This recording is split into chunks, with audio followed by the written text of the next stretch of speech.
Guys, panoorin nyo to. Kapapanganak lang ng usa, biglang nilapitan sila ng leopard, diniwan ng ina yung sanggol niya. Mukhang kakainin itong leopard itong bibing usa na to Tumingin-tingin pa siya sa paligid kung may nakakita sa kanya. Inamoy-amoy niya yung usa.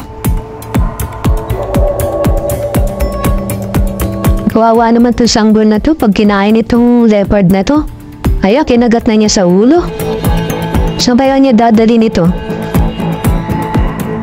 Sidmasidbo na siya Parang patay na yata itong sanggol na usa. Parang di na gumagalaw.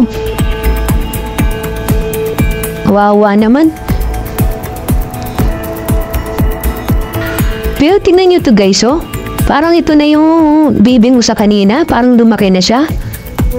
At kasama niya pa yung yung leopard. Sa makatuwid, dinalagaan pa na niya yung usa. At siya ang tinuring na ina.